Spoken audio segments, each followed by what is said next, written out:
I get up at 5:30. I'm to the gym at 6. I'm back by 7, 7:15. It's still earlier than most people are getting started in their day. I get in an hour or two before the phone starts ringing on the days off. I'm a morning person, so I'll get up at 5. If you work from 5 to 9, it's half a day right there. Yeah. And so I just I don't know why I would do that to myself to go back to an office. I have thought about there have been some storefronts available locally. Hmm. And I kind of kicked myself pre-pandemic. There was this small little 700 square foot kind of little commercial building that would have been kind of a cute storefront or something, put my logo on the window. But that's the only thing I've thought about, is creating an office within walking or biking distance from our home that I can just shut the door, at the end of the day, or I can decide, do I go in, or if I want to have a client meeting that's not based out of the house, I can now start to invite clients into a space, but that's really just luxury at this point. And so I I just can't see myself working for somebody else ever again.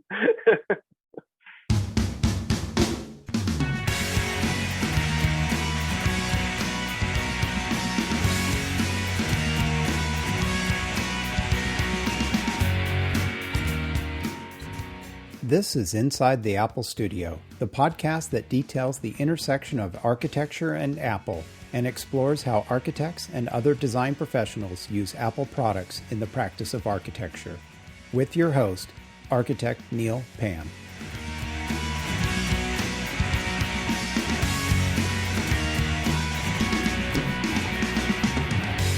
Support for Inside the Apple Studio comes from Monograph. Architects, how do you manage your firm? Are you using dated and clunky software? Are you frustrated using different spreadsheets and never really getting a clear view of the status of your projects? Then let me tell you about Monograph, because they can help. Monograph is online software that is designed by architects for architects. It allows you to track your time, your projects, and your budgets. It can not only track all of this, but it can do it all in real time. Monograph has an awesome tool called Money Gantt. With it, you can immediately see whether you are under or over budget on a project. Monograph also comes with a tool called Resource, which allows you to reallocate your team's time and track its impact on your remaining budget. Using this powerful tool, you can easily adjust your projects on a week-to-week basis. Can your dated and clunky software do that? Monograph makes this easy. Check out all the ways Monograph can help your firm be more productive at monograph.com and be proactive with Monograph. Welcome to Inside the Apple Studio. In this episode, we'll be hearing from an architect that has a client-centered practice that invests in building relationships between himself, his clients, and the builder that results in design solutions that reflects the client's unique character. He's also someone that gives back, not only to the profession as an adjunct faculty member at an architectural college, but also with his service to a Big Brother, Big Sisters mentoring program in his community. I'd like to welcome architect Daniel Steger to the show. Thank you for joining me. Thank you for having me, Neil. Well, I appreciate you taking your time to join with us. And let's start off with the first question, which is, what inspired you to become an architect? That's a long answer, but I think I have reflected upon that in the past, because that was not kind of my first career choice. As I was thinking about undergraduate majors and things like that. I grew up in a family business in rural Wisconsin. Plymouth, Wisconsin is my hometown. It's around Sheboygan, Kohler, Wisconsin, Fond du Lac, so southeast Wisconsin. And my grandfather, after World War II, started it wasn't always a heating and cooling company, but when I worked for the family business, we were heating and cooling contractors, residential installation. and furnaces, boilers, AC systems, all kinds of stuff. But Grandpa George started putting standing seam roofs on barns, and he would do a lot of custom sheet metal fittings for ventilation, milk houses, welding milk cans, all that kind of stuff. He was originally a farmer from Minnesota and came to Wisconsin, worked with his cousin in a small hardware store, and then saw this opportunity. And he was just very entrepreneurial and started this family business. And so that's now in its third generation. My older brother owns and manages that. But I was always around things that you could make stuff with. So, for example, when our babysitter was the sheet metal break in the fabrication area, or we would make stuff with a spot welder. I mean, all kinds of stuff that you don't let your children do these days. We just plugged in the spot welder and started spot welding sheet metal scraps. And so we were always doing stuff. And my dad, of course, if you never hired a contractor to do anything.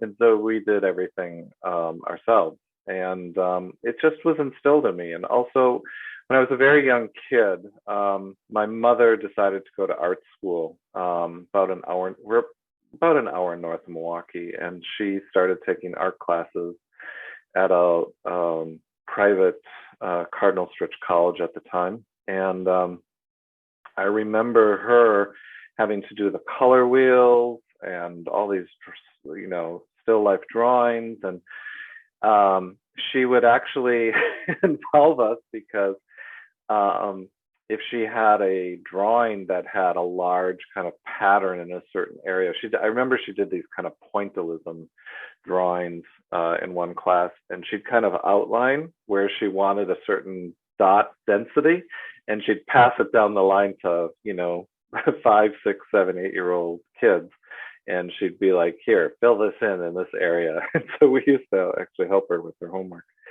But I think there was always kind of this creative bend, and in our family. My father, he learned the sheet metal trade from his father, and he would also take it to kind of an artistic level. We needed a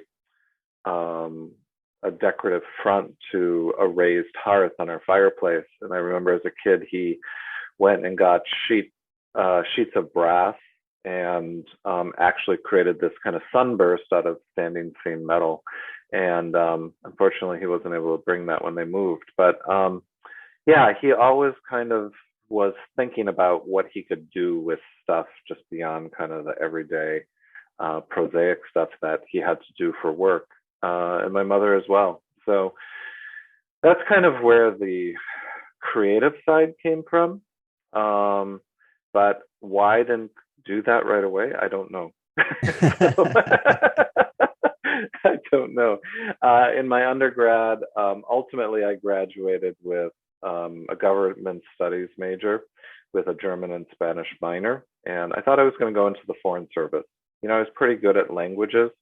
I had met some people through relatives that were in the Foreign Service, and they seemed to have a rather exciting lifestyle. But as I started to investigate a little bit more, you really don't get Berlin as your first choice or Paris. And I don't know if I was willing to put in the time or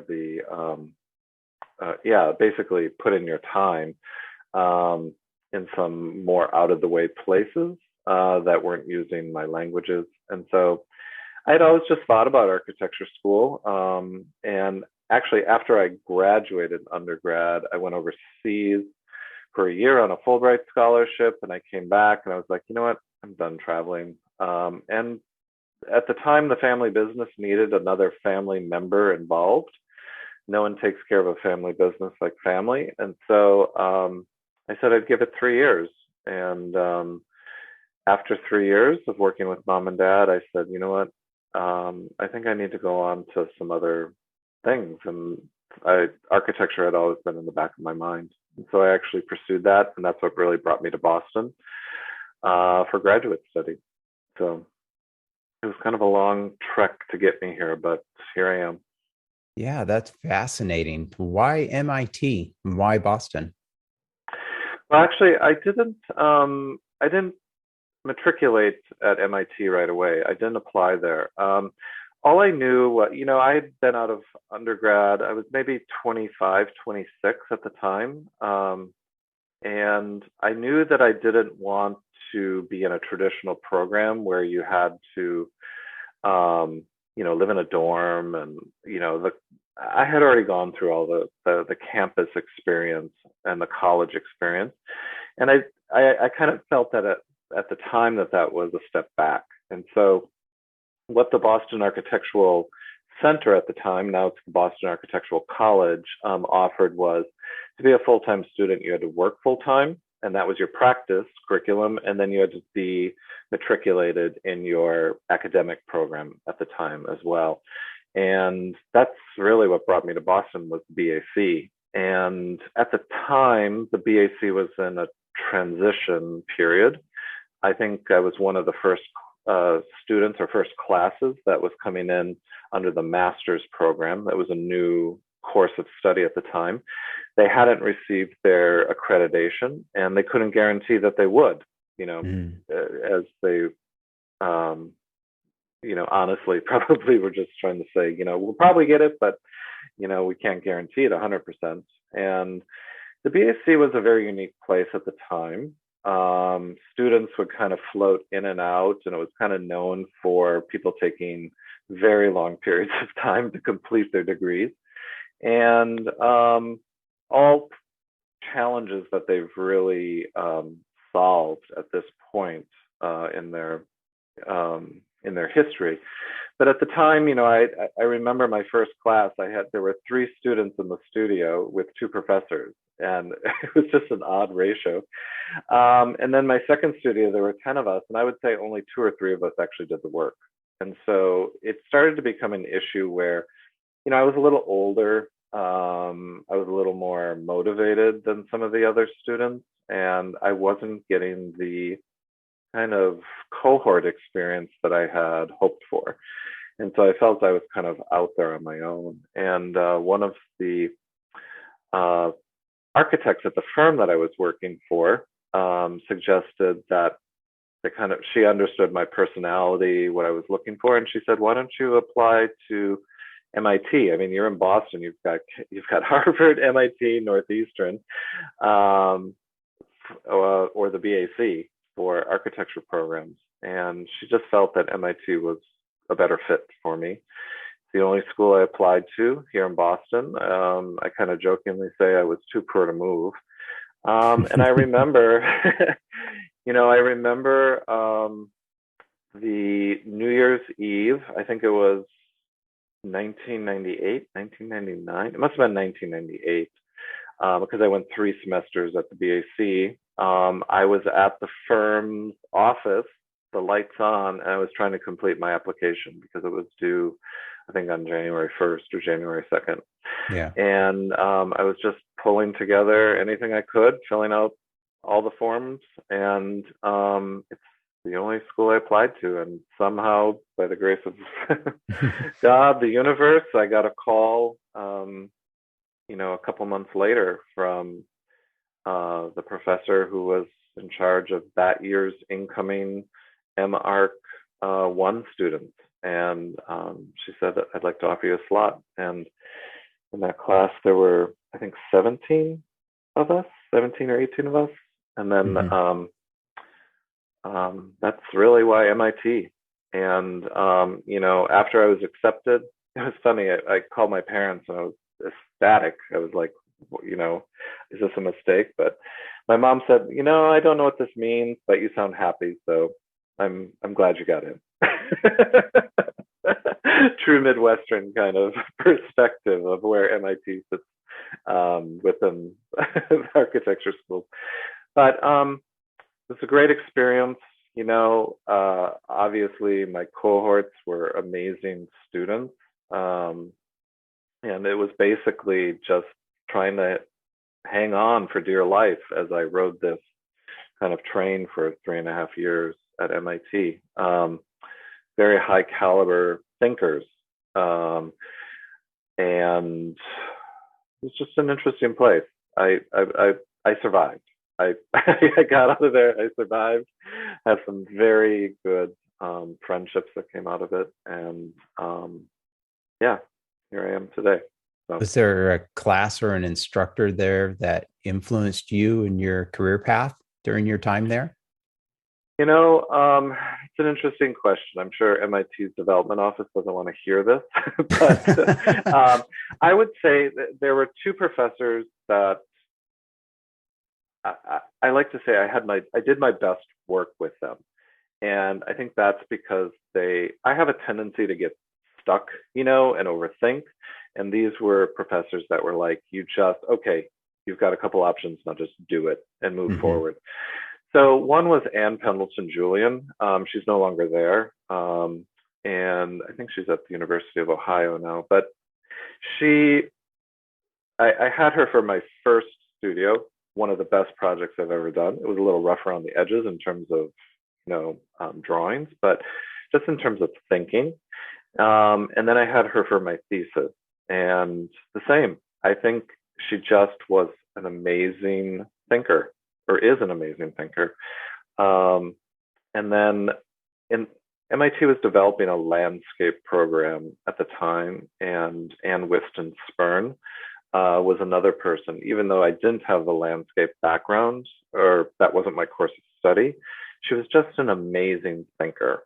Mm. And I respected her for um, her caliber of thought that she brought to the classroom, and how to question things.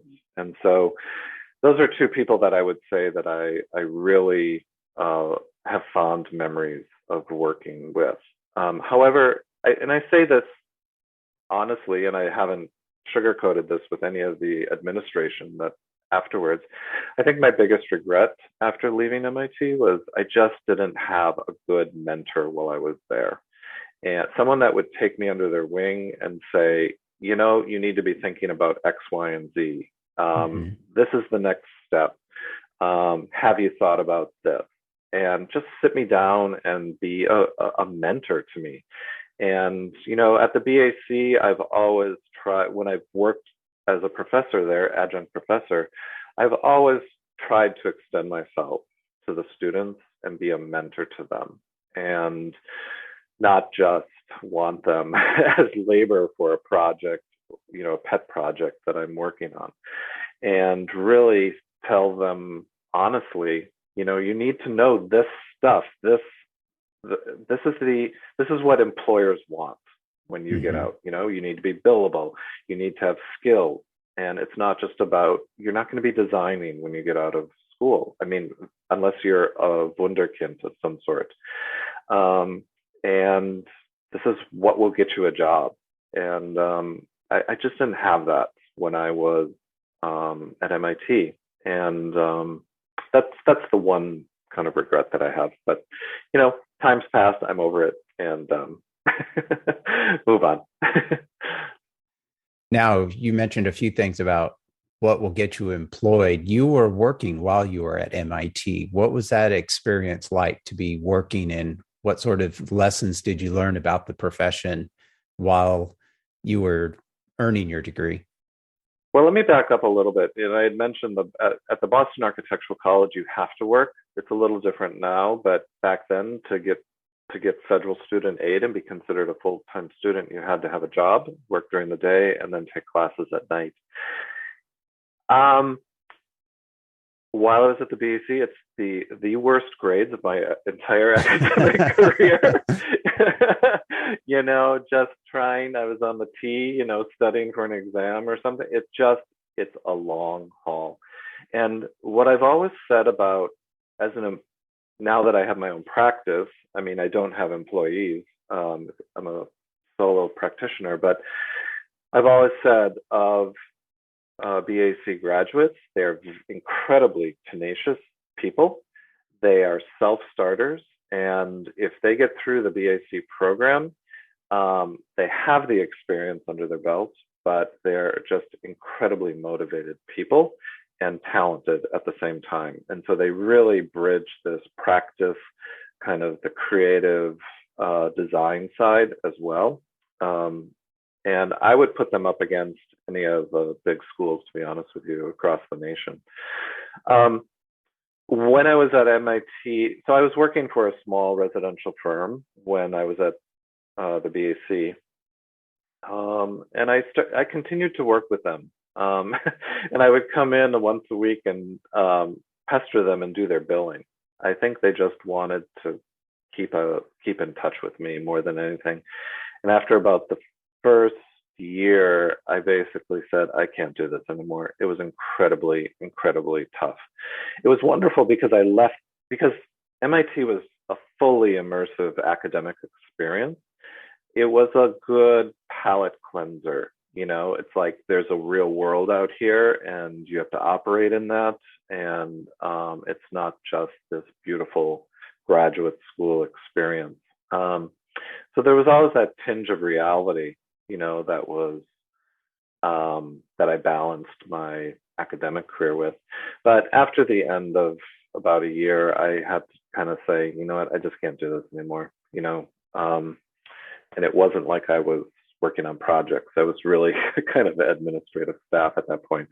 But I'm still in touch with that firm. I'm still in touch with many of the colleagues that you know, some of them are my best friends. I just got married, and, you know, there's a handful that still came to the wedding after 20 plus years. So of knowing them and being in Boston. So it was a good experience, but it's tough. It's really, really tough. Yeah. So. Well, then after you finished MIT, you worked for some other firms. What role did you fill at those firms beyond just the accounting side that you did when you were at MIT? Did you get a chance to grow and do some more things? Yeah. The one thing I learned is there are very few architects who like to do administrative things. So hire good administrators. So I worked, the economy wasn't the best in 2021, 22 when I graduated. And there were slim pickings. And again, I was not ready to move across the country in any way. I wanted to stay in Boston and kind of experience Boston in a non-academic way, because that's really the only way I had kind of functioned at the time. I went and worked for a small residential design firm, flew under the radar. It's called, or it was called Vineco Limited. It's since closed its doors. The founder retired. And we worked on custom residential projects. It was really a great way to be introduced to the residential profession in architecture. You know, I jokingly tell people it wasn't until I'd been there for a year or two that I understood that there were kitchen cabinet stock sizes, you know, 3-inch increments, because we just did everything custom from scratch. And if we needed a 16th of an inch scooched over that way, or a 120, you know, 132nd, that's what we did. And wow. I really was introduced to contractors who had the highest level of craftsmanship, project management, high quality caliber clients. I was very, very spoiled. But I learned what beautiful materials were like to work with and how you detail them. And because in many of cases, you know, money was no object. But I also learned how the contractor, client, architect, designer triangulation kind of brought you a really, really good project.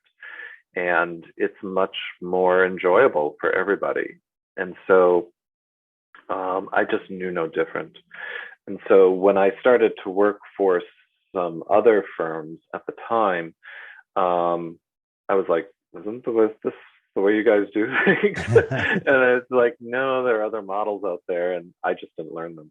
And so when I started my own practice, I just reverted back to that wonderful experience that I had. And that's really what I've brought into my own practice to date. So. Why'd you decide to go out on your own? Um, all these questions, I think, how should I professionally respond to that, or how can I respond to that? A couple reasons. Growing up in a family business, you're not used to being an employee, and I'm just being very frank about it. Our holiday dinner table discussions were, Dad, did you get that contract out? What's the schedule look like next week? And so we were responsible for our performance and being in charge and not answering to anybody really but mom and dad. Hmm. And so that was just ingrained in us. I felt very comfortable about that aspect of a business. And again, very fortunate. I know it led me not to ever want employees. And so when I went out on my own, I said, I need to do this myself, because I saw my younger brother and older brother. They both had their own businesses. My younger brother's he's a computer networking firm. Really don't know what he does, to be honest with you. But they both had their own businesses, and I jokingly say I was the slacker. I didn't have my own business, Mm. and Greg, my older brother, had taken over the family business in Wisconsin, and it had gotten to the point where I was doing moonlighting work, as we all do. And actually, when I was at CBT, they were like, "We understand you're going to do this. This is how people kind of progress in the field to some degree. Just don't put our names on anything." And so it had gotten to the point where I couldn't take those calls any longer, in the stairwell. I needed to be on site for site meetings. I couldn't do it before work, because I was asking contractors or clients or consultants to meet me on site at like 7 a.m. or Right. 6:30 a.m. And it just was getting too burdensome. Um, and I had two really solid, rather large projects already that I was doing moonlighting. And as we know in residential work, people think that when the finishes start going in, it's like, oh, I can take a breather. And it's actually, you just ramp it up to another level of Right. intensity. And I said to the client, I said, I've been handling this so far, kind of dabbling around the edges of my full-time job. And I said, it's only going to get more intense. She was like, no, it's not. I was like, yes, it is. And so that was one impetus. I had two really good projects. And my partner, now husband, said to me, you know what? It's now or never. You're never going to be in this position again to go out on your own. And he was right. And he supported me 100%. And he's like, just go for it. You can always go find another job. You're talented enough and people want you, on their teams. And so I just thought, all right, here we go.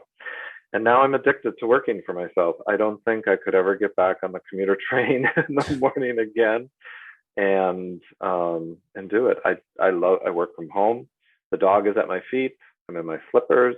I just have bought myself a lifestyle. I took a week off to go down to Texas to visit Rolando's side of the family. And the joke is your HR department going to let you go? And it's like, I think they will. So let me talk to him over here. yeah. No, and as I left and I was preparing, all my projects are in the cloud. I've got my iPhone, I've got my laptop, and I just tell people, my response time is going to be a little slow because I'm, visiting family and stuff, but I basically can keep my business treading water for that week while I'm gone. And it's really, a lot of it's just done on my iPhone.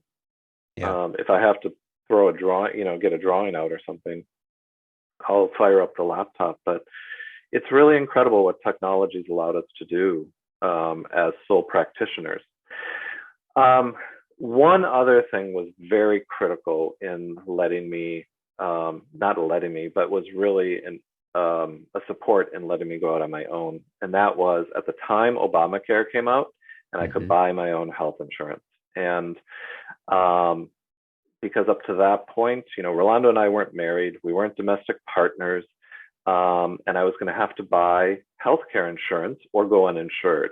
Mm-hmm. And once the Massachusetts Health Insurance Exchange came out, I at least knew that I had basic coverage for myself. And that was just a big burden off my mind and off my shoulders. And, so when people say that Obamacare is an economic driver, I firmly believe that, because it allows people to uncouple or decouple themselves from that work relationship is where you're going to get your benefits or your health care from. And yeah, it just, that was kind of the last, there were a number of linchpins and they all just kind of came together in a perfect storm. And here I am. So does that answer your question? Absolutely.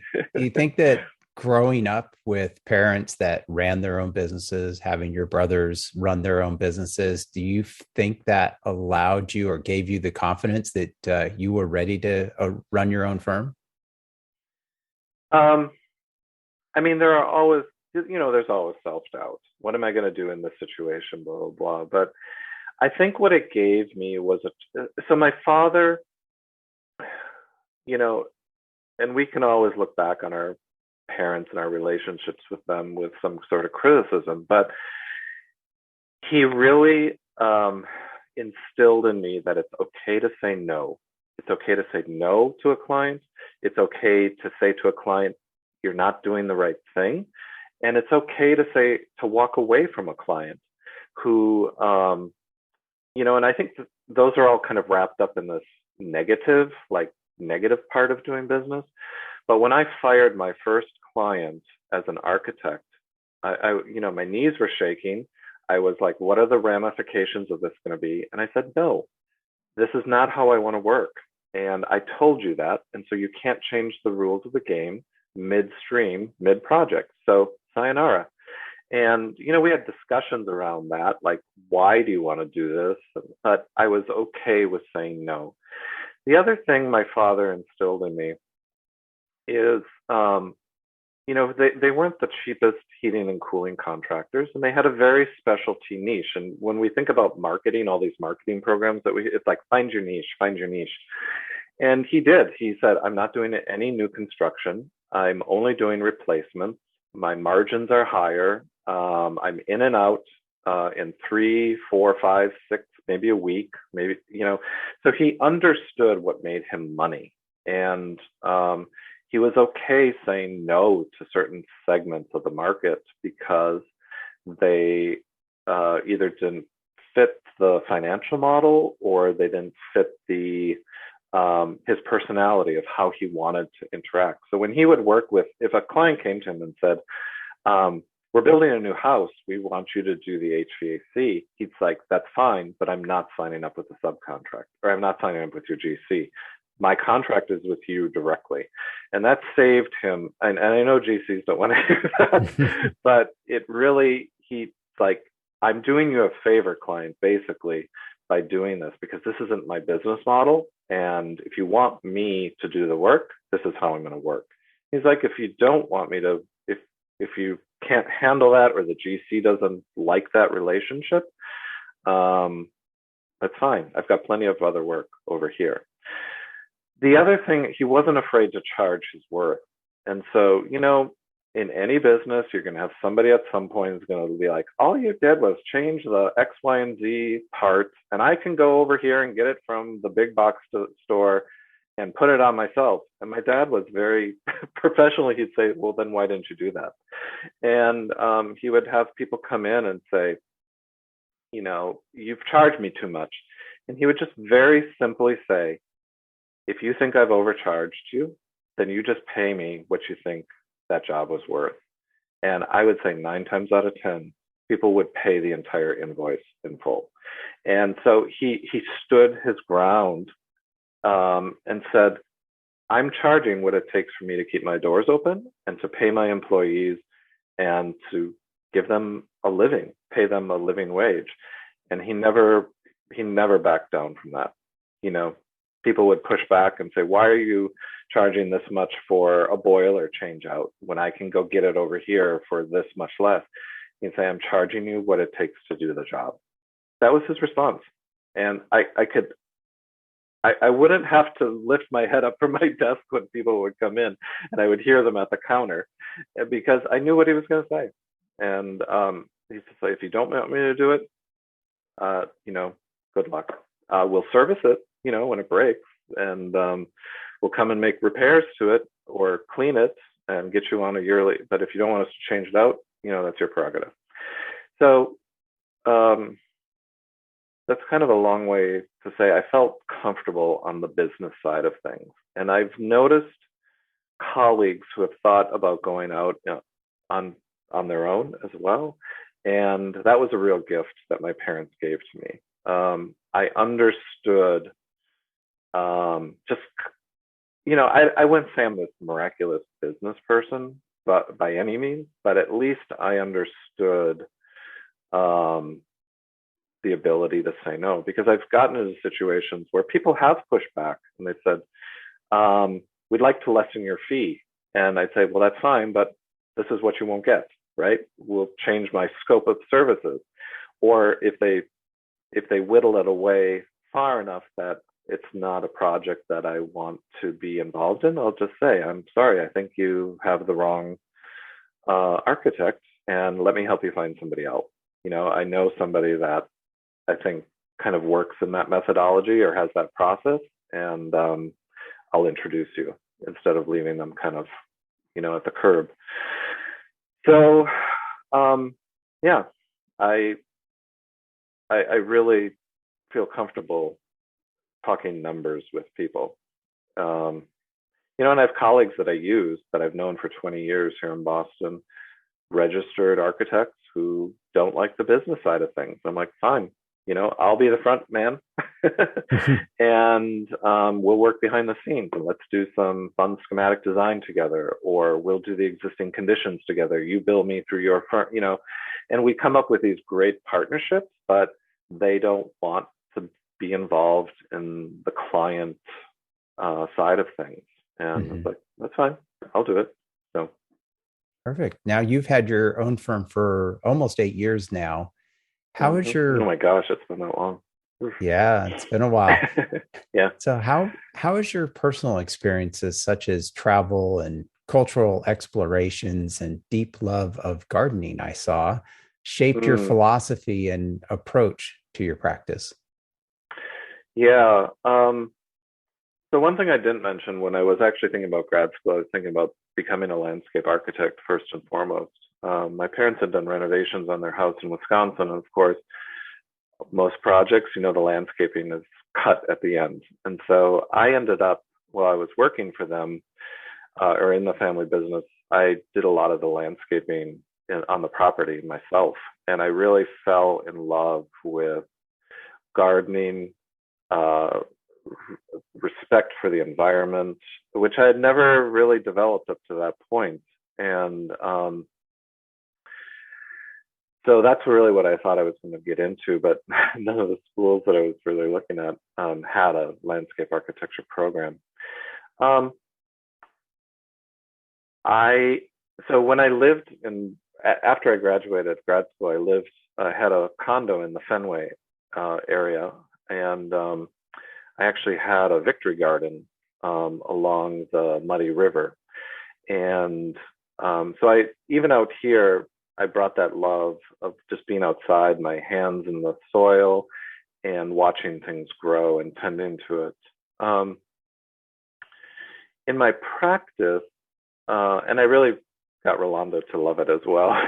It's like, you either enjoy this or we're not going to spend much time together. No, in my practice, I strive to get people to think about landscape and what they're going to see outside or through the window or the aperture very soon. If they don't have a landscape architect on, or have the funds for it, I really try to frame views. I try to frame views through space, Because in Boston, a lot of the existing architecture is some of it's rather petite in scale.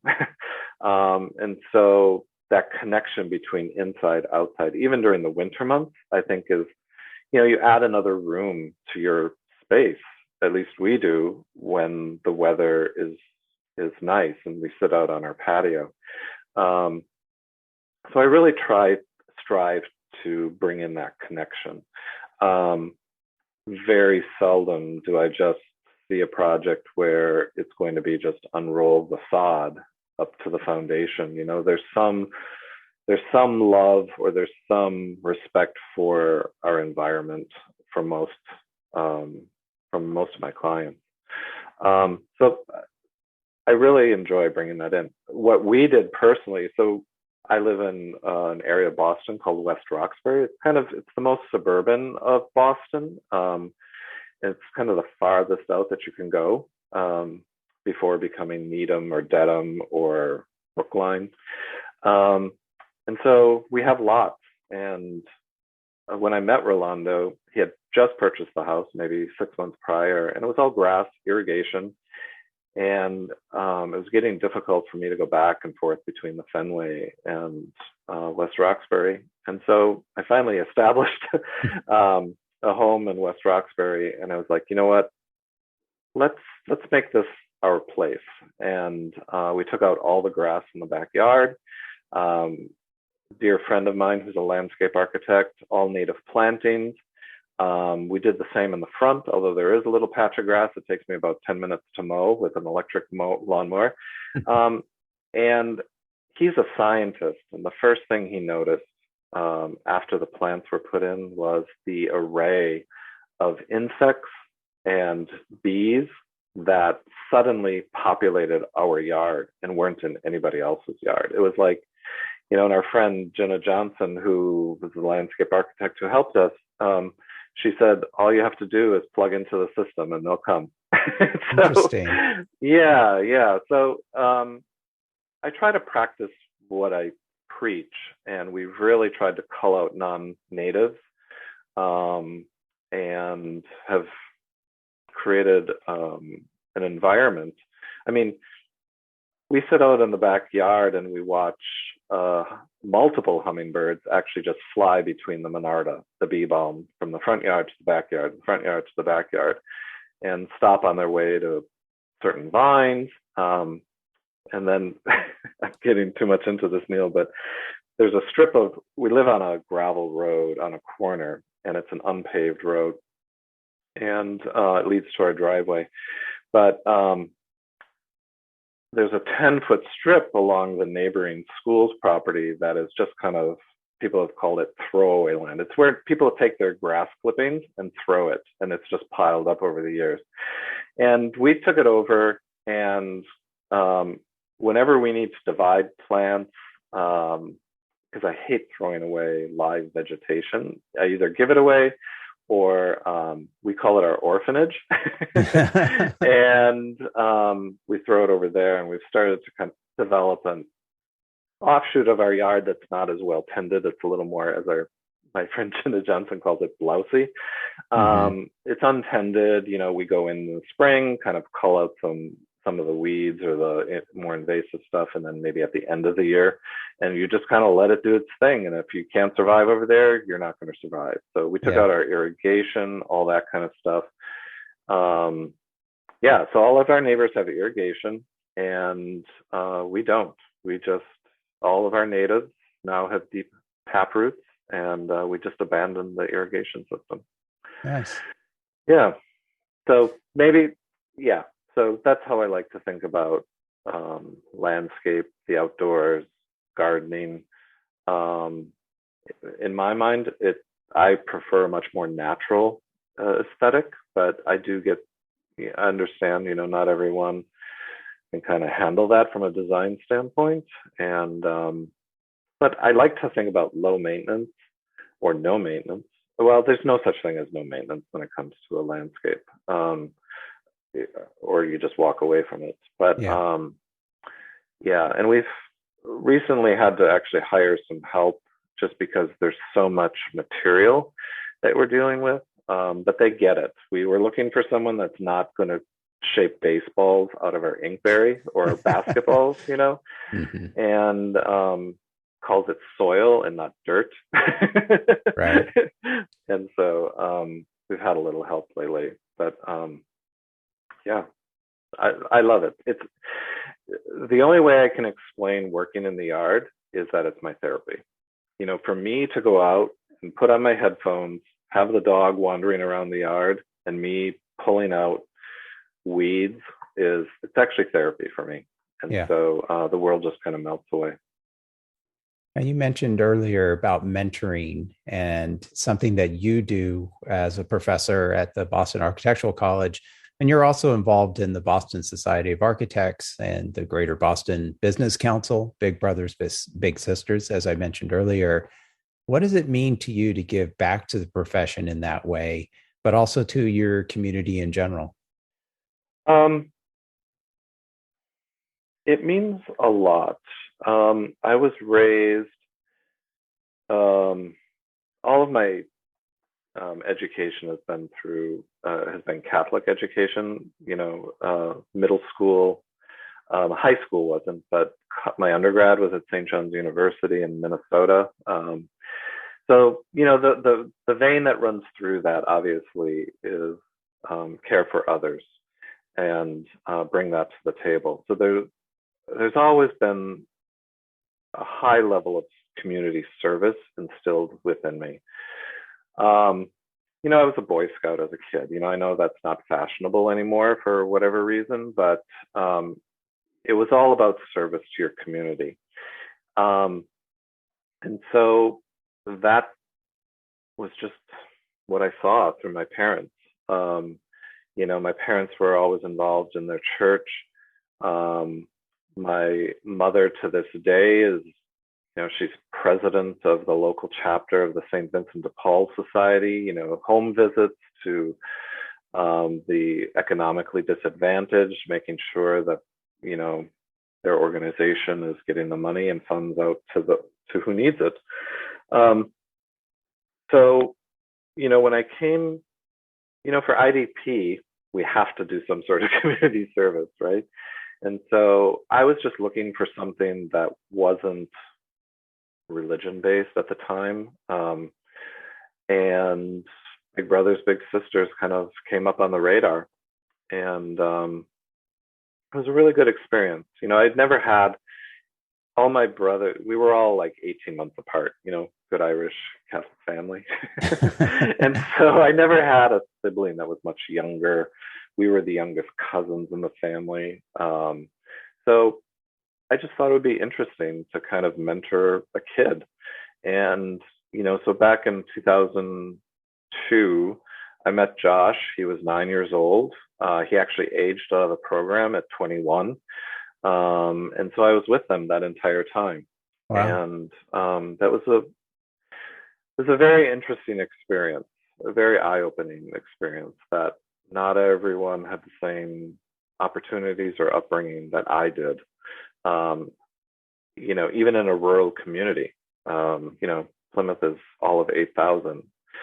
So it's always been important to me. And I think if you're going to complain about something, be the change, right? And Yeah. so it's not that I was complaining about the the BSA, but people reached out to me and said, we thought you'd be good at this. And so I'm co-chair of the residential design committee with Ellen Perko of CBT. Yeah. So when it's flattering when somebody says, we think you'd be good in this job or this position for a while. And I think there's also when service has been instilled in you and you start to see people struggling about which direction to go, you say, hey, I have a suggestion if you're willing to listen. And Yeah. this is what didn't work for me and why, or this is what worked for me and why. And so here are your choices at this kind of crossroad in your life and your career. And these are the pitfalls. These are the, the benefits of certain decisions. And so I'll be here to be a sounding board. And yeah, again, it goes back to I never had a true mentor who took me under their wing. Yeah. You know? And now you have the opportunity to give back to that. Yes. Yeah. Yeah. Well, looking back on your career so far, how has the reality of the profession been different than you thought it would be when you first started?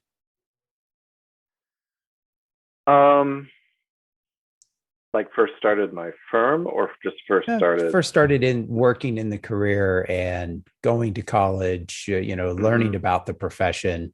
Has it been that different than you thought, or maybe expected it would be? Well,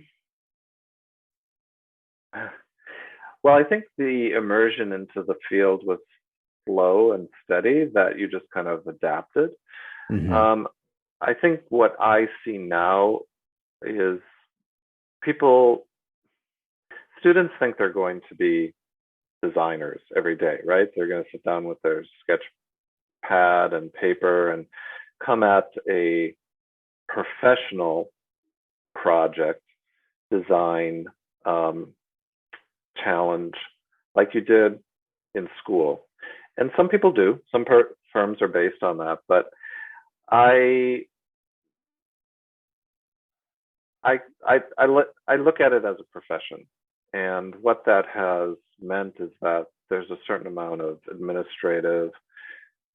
How do you organize information and communicate it to a team, to a client, to a contractor, to a site, to a sub? That wasn't spelled out at the beginning. It was about a design problem that you're trying to bring a solution to. And I think after 3.5 years of school, because I had to do the 3.5 year track, that's ingrained in me. I know how I enter a design problem, and I really instill that in my students. You know how you tick, know what gets you into a project so that you can do it very quickly when you've got a client, because they want you to get in very quickly. And it's far and few between where a client comes to you, as you probably know, and they say, "Oh, we just want to dream a little bit." And we don't care how many hours you spend on that. And so I think that's been kind of the most challenging part, that this is a business. I've got to pay bills, got to keep the lights on. And you have to be profitable. So I think we all are challenged with that. We're creative people. We like to bring design solutions to a problem, and we're not always allowed to do that the way we want to. But I think the skill is that, how do you solve the problem that meets a budget, that meets a timeline, that meets, all sorts of other parameters. And that, I think, makes projects even richer. So, yeah. Well, Daniel, I want to thank you for sharing your experience and passion for what you do and how you do it. We're going to take a short break, and after, we'll explore more about your experience with the Mac and Apple products right after this. Inside the Apple Studio is also supported by Arc IT. As business owners and architects, how often do we think about our IT provider? Typically, only when things go wrong. For many of us, unfortunately, this happens too often, especially with the latest emphasis on remote work. I know I've had to deal with my fair share of IT fire drills. It's not a pleasant experience, and clearly I wasn't dealing with an IT provider like Arc IT. Arc IT is a different kind of company. They specialize in serving Mac and PC-based architecture and design firms. This means they understand your Mac-related challenges of keeping your personal and your business data separate, and have experience providing solutions when certain software providers stop supporting Mac OS.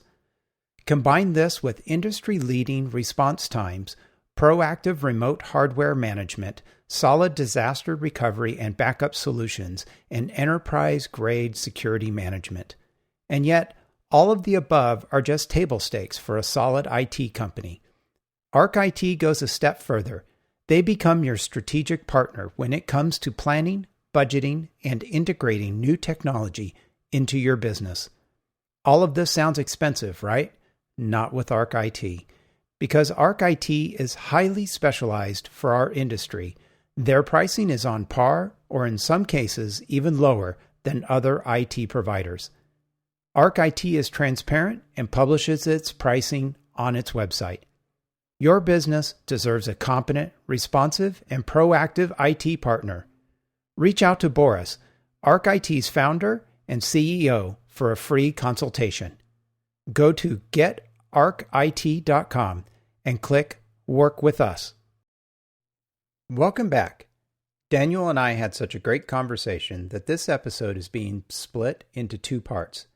Be sure to follow the show and catch the next episode where we discuss his Mac journey and wrap up with the 10 questions. If you have comments on the show, you can find me on Twitter at NPANN or at Apple for Arc. That's Apple, FORARCH. You can also comment on the Apple for Architects Facebook page and join the Apple for Architects Facebook group. Inside the Apple Studio is a production of Apple for Architects at appleforarchitects.com.